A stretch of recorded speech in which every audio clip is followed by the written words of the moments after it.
नमस्कार, मी गणेश तुकाराम शिंदे.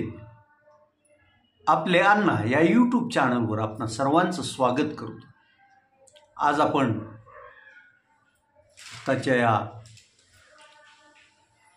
आपल्या व्हिडिओ संवादात सांजा तालुका जिल्हा धाराशिव येथील तरुणांनी केलेलं अनोखं आंदोलन,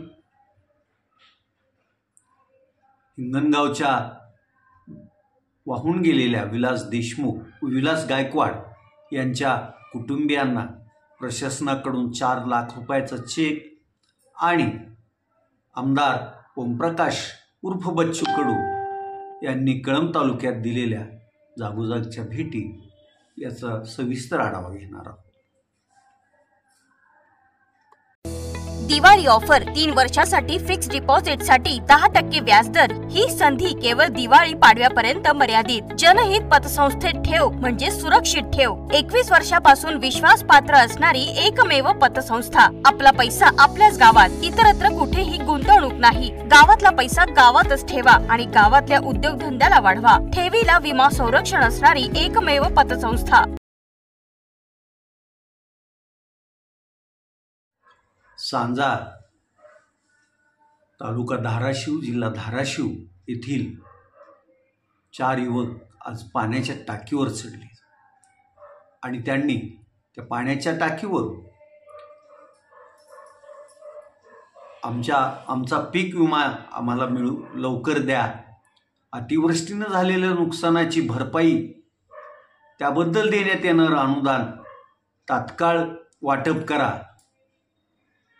आज याबाबत काही निर्णय आम्हाला कळवला नाही तर आम्ही या पाण्याच्या टाकीवरूनच खाली उड्या मारणार आहोत, अशा प्रकारच्या घोषणा देत हे 4 आंदोलक सांजा येथील पाणी पुरवठ्याच्या पाण्याच्या टाकीवर चढून घोषणा देत होते. जवळपास दुपारी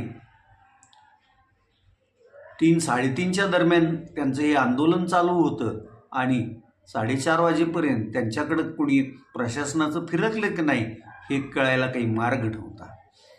त्या युवकांची जी सगळ्यात मोठी अडचण आहे ती इथं जे देवस्थान ट्रस्टची सांज्यात जमीन आहे त्या जमिनी या तरुणांची पिढी जात जमीन कसतायत आणि तिथं हे करत असतात. मात्र या जमिनीवर गेल्या वर्षी आणि त्याच्या म्हणजे 2023ला बीडच्या मंडळींनी त्या जमिनीवर पीक विमा भरला आणि तो पीक विमा उचललाही.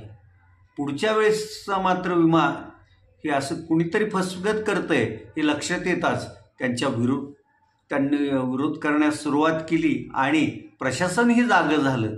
त्यामुळे हे झालं नाही. मात्र ती विम्याची रक्कम आम्हाला मिळायला पाहिजे या तरुण शेतकऱ्यांचं मत असून ते त्यांचं मत रास्त पण आहे.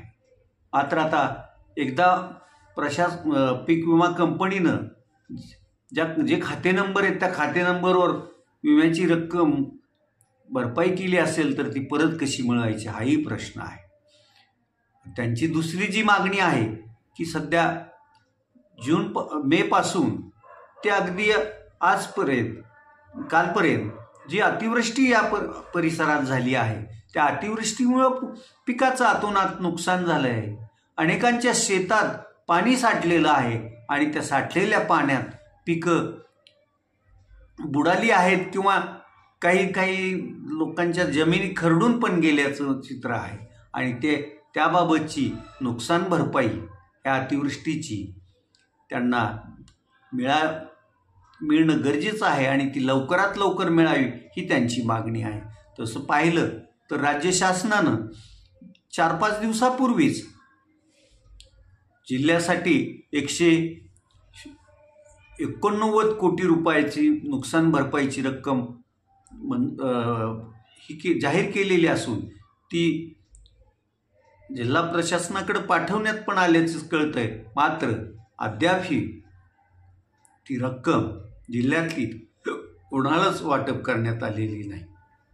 सध्या जिल्हा प्रशासनाची सर्व मंडळी पंचनामे सर्वे या कामातच गुंतलेली आहे आणि आता जी शासनानं तात्पुरती जी मदत देण्याचं सुरुवात केली आहे त्या कामात पण ती गुंतलेली आहे असंच दिसते. त्यामुळं या तरुणांचं आंदोलनाचा पुढं काय झालं हे तो आपल्याला संध्याकाळपर्यंत कळेल. पण त्यांची मागणी लागलीच मंजूर होणार का लेखी आश्वासनावर त्यांची बोलवण होणार याकडेही सर्वांचं लक्ष लागून राहणार आहे.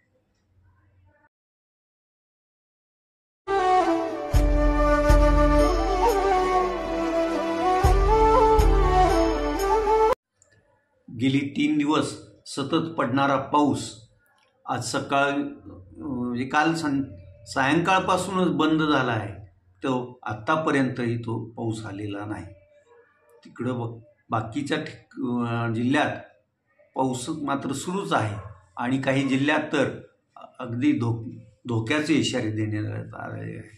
पाऊस जरी थांबला असला तरीही तेरणा, मांजरा, सीना, चांदणी, उल्फा या नद्यांना पूर आहेच. कारण या नद्यावर जी धरणं आहेत त्या धरणं एवढी भरलेली आहेत की त्या धरणातून पाण्याचा विसर्ग केल्याशिवाय दुसरा काही मार्ग नाही आणि तो विसर्ग पण थोडका नाही तर नेहमीपेक्षा कितीतरी पटीनं जास्त आहे आणि त्यामुळं या नद्यांना पूर आलेला आहे आणि तो पूर अद्यापही ओसरलेला नाही.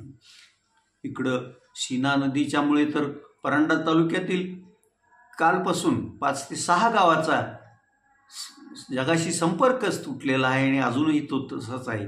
कुठून तरी वाट निघते का याकडं त्या गावात अडकलेले ग्रामस्थ आणि बाहेरून मदत देण्यासाठी येणारी मंडळी पण वाट पाहत आहे. खाली सीना नदीचा हा पूर माढा तालुक्याला तर त्यानं जबर असा तडाखा दिला आहे आणि पुढं मोहोळमध्ये तर त्यानं हाहाकारच उडवला आहे. आजही सोलापूर ते विजयपुरम हा महाराष्ट्र कर्नाटक जोडणारा महामार्ग वडकबाजवळ नजीकच्या पुलावरून पाणी वाहत असल्यामुळं वाहतुकीसाठी बंदच ठेवण्यात आलेला होता. इकडं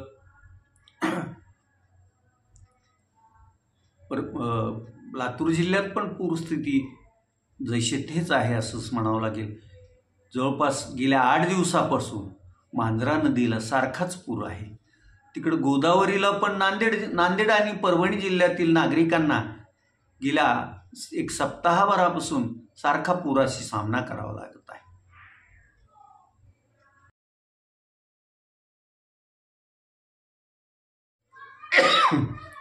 अतिवृष्टीग्रस्त आणि पूरग्रस्त भागात महाराष्ट्राच्या कानाकोपऱ्यातून आता अत्यावश्यक वस्तू, किराणा सामान आणि काही फरसाण आदी वगैरे असं तयार हे पण याची मदत येऊ लागलेली आहे. काही संस्थांचे स्वयंसेवकच थेट जाऊन मदतीचं वाटप करत आहेत. काही संस्थांनी त्या परिसरातल्या प्रमुख अशा नेतेमंडळी आणि पक्षांकडे ही मदत पाठवली आहे आणि ती मग ते पक्ष आणि त्यांचे कार्यकर्ते गावोगाव जाऊन ती मदत गरजूंना पोचवत आहेत. शिवसेना उद्धव बाळासाहेब ठाकरे पक्षाचे जिल्हा प्रमुख असलेले रणजित ज्ञानेश्वर पाटील हे आणि त्यांचे सहकारी मोठी वाहनं चिखलामुळं वगैरे जाऊ शकत नाहीत म्हणून ट्रॅक्टरमध्ये हे किराणा साहित्य, त्यानंतर कपडा लत्ता आणि तयार फराळी साहित्य घेऊन वस्त्या वाड्यावर जाऊन ते त्याचं वाटप करत आहेत. आज जिल्हा प्रशासनानं हिंगणगाव खुर्द तालुका परांडा जिल्हा धाराशिव येथील विलास गायकवाड हे पुराच्या पाण्यात वाहून गेले होते आणि वाहून गेल्यानंतर जवळपास 6 दिवसांनी त्यांचा मृतदेह एका झाडाला अडकलेल्या स्थितीत आढळून आला. तर त्या गायकवाड कुटुंबियांना प्रशासनातर्फे पुरात वाहून गेलेल्या व्यक्तीच्या मृत्यूनंतर दिली जाणारी 4 लाखाची जी मदत असते, त्या 4 लाख रुपये रकमेचा चेक त्यांच्या घरी जाऊन उपविभागीय अधिकारी आणि तहसीलदार, परांड्याचे तहसीलदार यांनी जाऊन दिला आहे. आताही जिथं ज्या भागात पंचनामे झालेले आहेत, ज्यांची घरात पाणी शिरलं होतं किंवा पुरामुळं ज्यांच्या शेतीचं अतोनात नुकसान झालं आहे, अशा ज्यांचे पंचनामे झालेल्या लोकांना तात्पुरते 5,000 रुपये आणि 25 किलो अन्नधान्य जिल्हा प्रशासन देत आहे. आज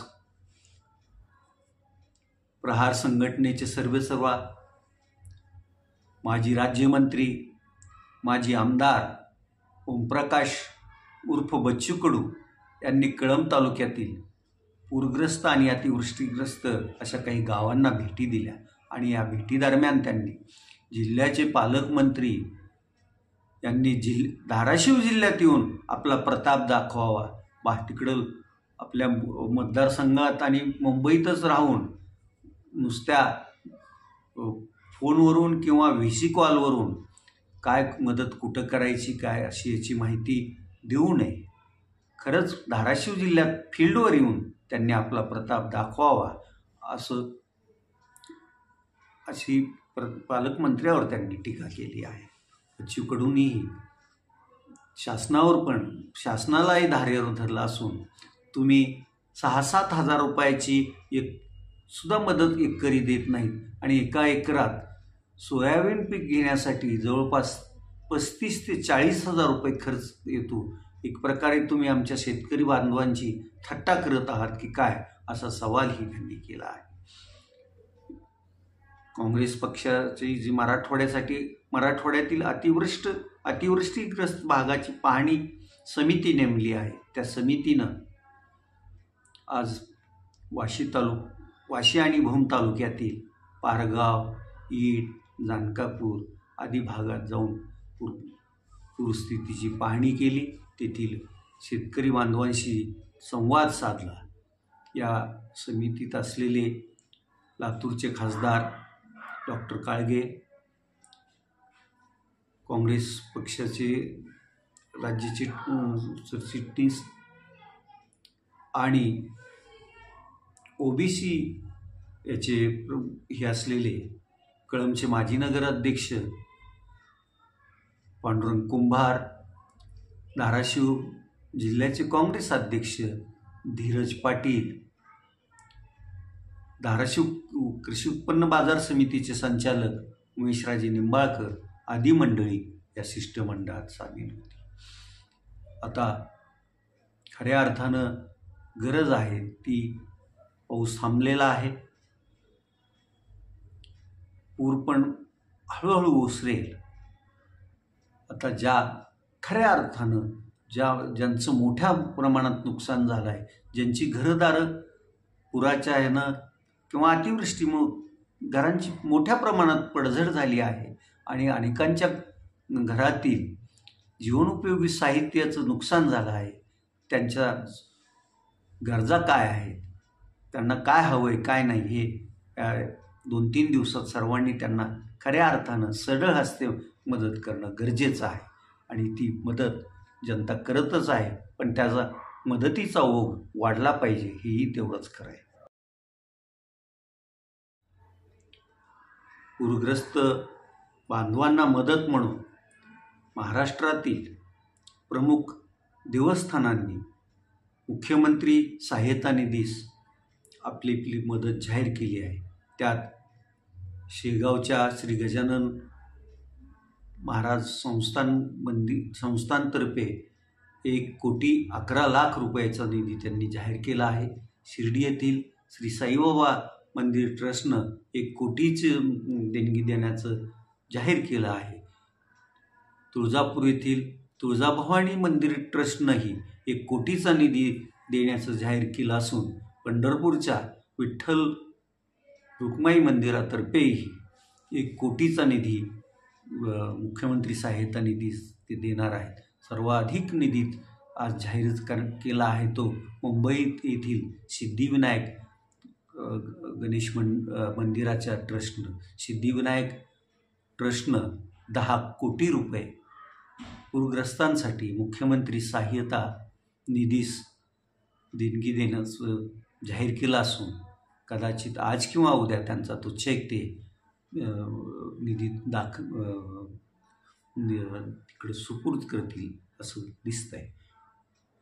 बरेच दानशूर पण थेट मुख्यमंत्री सहाय्यता निधी चेकद्वारे रक्कम पाठवत आहेत. त्यामुळं पुढील येत्या काळात पूरग्रस्तांना आणि अतिवृष्टीग्रस्तांना निधीचं वाटप करण्यात सरकारला काही अडचण येईल असं वाटत नाही.